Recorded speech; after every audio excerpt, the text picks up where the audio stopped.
Olá pessoal, tudo bem com vocês? Eu espero que sim. Bom, hoje nós vamos falar rapidamente e sucintamente sobre Revolução Cubana. Bom, então vamos lá. Na introdução a gente tem o quê? Lá no finalzinho da Segunda Guerra Mundial, por volta de 1945, a gente tem o quê? Assim que acaba, entre aspas, a Segunda Guerra Mundial, a gente tem já a Guerra Fria. E a Guerra Fria, vocês lembram? O antagonismo entre dois blocos. O bloco ocidental, que é os Estados Unidos capitalista, e o bloco oriental socialista sob a hegemonia da União Soviética. Todas as principais ocorrências internacionais passaram então a refletir o choque ideológico que opunha esses dois blocos. E aí o que aconteceu? A América Latina ficou sob influência direta dos Estados Unidos da América. E aí teve aquela influência toda da doutrina Monroe, vocês lembram? Que a doutrina Monroe defendia que a América era para os americanos. Nem a intervenção militar norte-americana deveria ser descartada para mantê-la assim, unida e livre de qualquer influência soviética. Esse era o pensamento que fazia parte da doutrina Monroe. Os Estados Unidos viam quebrar essa unidade antes de acabar a década de 1950. A ilha de Cuba conhecia a primeira vitória do socialismo em solo americano. Tá, o que antecedeu isso? A independência, né? Por quê? Porque a gente teve a guerra hispano-americana que resultou aí na independência de Cuba. Em 1902, a gente tem a Emenda Platt, que dava para os Estados Unidos o direito de intervir militarmente em Cuba para garantir a independência de Cuba. Em 1903, a gente tem aí a criação da base militar de Guantánamo dos Estados Unidos em Cuba. Para quê? Para intervenção, de novo, intervenção militar. E aí, então a gente tem o quê? Um reflexo, um cenário da participação direta dos Estados Unidos na vida econômica de Cuba. E aí, essa intervenção toda desnacionalizou a economia de Cuba e fez com que essa ilha se tornasse uma feitoria agroindustrial. Os problemas nacionais decorrentes da dependência externa, a miséria no campo e a insatisfação social fizeram crescer o sentimento anti-imperialista e nacionalista, reprimido duramente pelo governo controlado pelos Estados Unidos. A classe média estava dividida entre quem apoiava a elite e quem era sensível aos problemas sociais. As camadas pobres defendiam o sentimento do nacionalismo porque a sua emergência se deu com a penetração de capitais estrangeiros. Os trabalhadores cubanos conheciam diretamente o poder do capital monopolista norte-americano. Os efeitos do imperialismo recaíam sobre os trabalhadores, que sofriam com desemprego, a exploração brutal da força de trabalho, mas que sustentavam uma posição política contrária à situação pela qual estava passando. E aí vem o governo do Fulgêncio Batista. Então a gente falou de independência, do imperialismo, miséria social, a dependência aí dos Estados Unidos, o governo Fulgêncio Batista. Agora a gente tem o quê? Ele foi um grande ditador, horroroso ditador. Ele foi apelidado até, né? Ele recebeu a alcunha de testa de ferro dos Estados Unidos. Então ele faz o que os Estados Unidos manda. Foi visto como colaboracionista e a tendência foi de aprofundamento da dominação norte-americana. Como eu falei, ele fazia o que os Estados Unidos mandavam. Então, este período é descrito como o bordel dos Estados Unidos. Porque tudo quanto é coisa lixo que os Estados Unidos queriam fazer, eles jogavam em Cuba. Então, assim, bordel mesmo. Beleza. E agora vamos falar da Revolução propriamente dita. 1953 é um ano marcante para Cuba. Por quê? Porque tiveram diversas manifestações contra o governo desse cara idiota, o Fulgêncio Batista. E aí, quem que organizou? Como é que fala? A oposição ao governo do Fulgêncio Batista. Quem organizou foi o Fidel Castro, o Raul Castro, que é o irmão do Fidel Castro, acho que é o irmão, se eu não estou enganado, é o irmão, e o Che Guevara. Bom, o Fidel Castro, ele fazia parte do Partido Ortodoxo, e ele liderou um ataque frustrado ao quartel de Moncada. Os rebeldes foram presos e, depois de anistiados, foram para o exílio no México. E aí foi que o Fidel e o Raul e o Che Guevara começaram a organizar o movimento 26 de julho para voltar a Cuba e derrubar o Fulgêncio Batista. Fidel, Raul e Che conseguiram chegar à Sierra Maestra, onde passaram a organizar os camponeses para a luta armada. E aí, em 1957, foi assinado o Manifesto de Sierra Maestra, ampliado no ano seguinte pela formação da Frente Cívico-Revolucionária Democrática, que visava depor o Fulgêncio por meio da luta armada. E aí, o que a gente tem? Um ano depois disso, teve a Marcha sobre Havana. Havana, Unana. Enfim, isso não importa. A Marcha sobre Havana, depois de vez o Fulgêncio Batista, em 1959.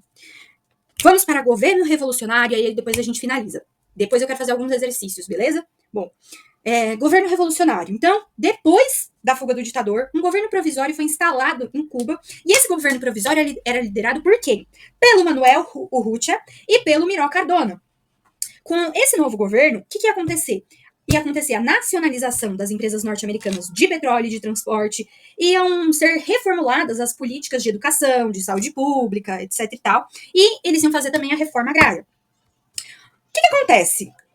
As medidas reformistas que o governo revolucionário adotou foram, assim, demais, entre aspas, para os Estados Unidos, vamos colocar assim. Por quê? Porque eles queriam melhorar o país. E os Estados Unidos falou, não, não, não. Então, o que os Estados Unidos fez?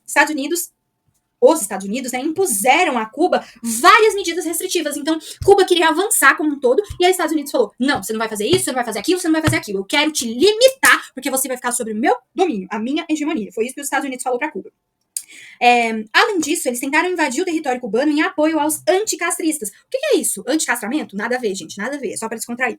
Anticastrista, por quê? Lembra do Fidel Castro, do Raul Castro e do Che Guevara? Então, Castro, né? Raul Castro, Fidel Castro. Esses Castros, os revolucionários, digamos assim, que conseguiram fazer o movimento popular para derrubar o Fulgêncio Batista, tiveram tiveram oposições. E aí, os Estados Unidos se aproveitou dessa oposição a esses caras e falou assim: vamos apoiar esses caras que são contra as ideias revolucionárias do Fidel e do Raul Castro. E aí, isso daí resultou no malogrado desembarque à Baía dos Porcos em 1961. Os Estados Unidos começaram a pressionar Cuba e fizeram com que Cuba fosse expulsa da OEA. O que é a OEA? A Organização dos Estados Americanos. A União Soviética, então, falou, vocês expulsaram Cuba? Vão deixar Cuba aí, de mãos atadas? Então, beleza, eu vou passar a perna nos vocês. Foi isso que a União Soviética fez. Então, a União Soviética falou assim para Cuba, Cuba, eu me comprometo com vocês, eu vou prometer instalar uma base de mísseis nucleares em Cuba. E aí isso gerou um episódio em que os navios americanos impediram a frota russa de chegar em Cuba, em outubro de 1962. E isso gerou a crise dos mísseis. Foi o quê? Uma tensão nuclear que se intensificou com a instalação dos mísseis soviéticos em território cubano. Em troca de da pretensa paz mundial, Estados Unidos e União Soviética falaram o seguinte: vamos instalar aqui a paz mundial só para não piorar as coisas. Então, eles assinaram um acordo determinando que a União Soviética se comprometeria a não instalar bases de mísseis em Cuba e que os Estados Unidos não poderiam invadir mais Cuba. A partir de então, Cuba passava a vivenciar a primeira experiência socialista da América Latina. Em 1963, foi criado o Partido Unificado da Revolução Socialista, que em 1965 foi substituído pelo Partido Comunista Cubano.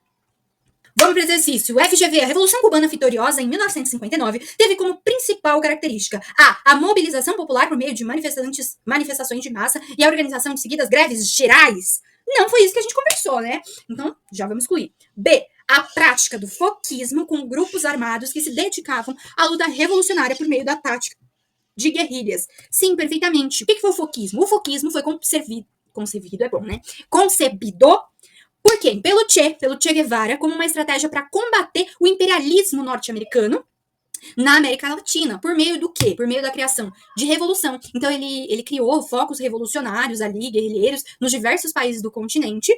Com exceção da Nicarágua e da Colômbia, o foquismo fracassou, reprimido pelas ditaduras militares instaladas nesse período. Então, a letra B de bola tá certinha.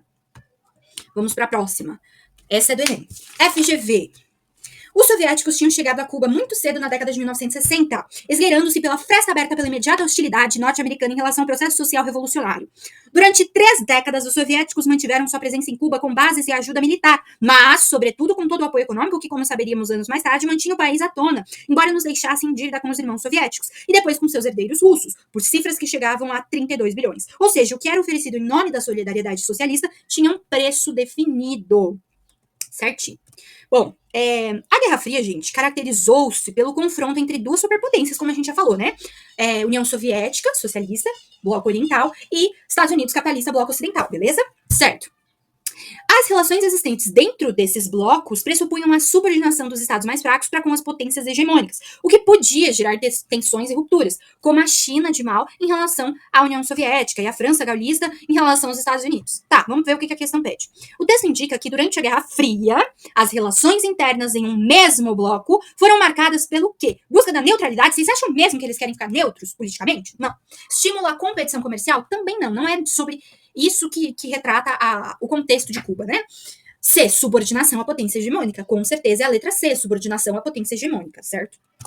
Santa Casa 2020. A tensão nuclear alcançou novos patamares entre 1959 e 1962, quando se produziu a crise internacional devido à questão cubana. Em janeiro de 1959, as tropas revolucionárias lideradas pelo Fidel Castro derrubaram o ditador Batista. Batista, ele fala do quê? Fulgêncio Batista, que é o carinha lá que a gente comentou, certo? No contexto internacional da Guerra Fria, gente, o que aconteceu? Cuba foi palco na disputa entre Estados Unidos e União Soviética. Isso tá claro, né? A gente falou várias vezes sobre isso aqui nesse vídeo. Com destaque para a crise dos mísseis. Vocês lembram do que eu falei da crise dos mísseis? Estados Unidos meio que deixou de lado o Cuba, né? Tirando eles da organização dos Estados americanos. E aí a União Soviética se aproveitou desse momento para instalar ali esqueci o nome, gente. Para instalar a base de mísseis nucleares, né? Beleza. E aí o mundo esteve à beira de um confronto nuclear. Naquela ocasião, os soviéticos aproveitaram a dependência econômica de Cuba para tentar implantar uma gravíssima ameaça estratégica representada por mísseis com capacidade de transportar ogivas nucleares. Então a coisa estava tensa. A tensão nuclear entre as potências intensificou-se no período referido pelo texto com A. O apoio soviético à suspensão das dívidas cubanas com os Estados Unidos. Peraí, onde teve suspensão das dívidas? Não. B. A venda de armamentos soviéticos ao exército cubano. Eles estavam vendendo armamento? Não, eles simplesmente foram lá e instalaram a base. C. A instalação de mísseis soviéticos em território cubano. Perfeito, é a letra C. O NESP 2022 é a nossa última questão desse vídeo, então vamos fazer bem feito.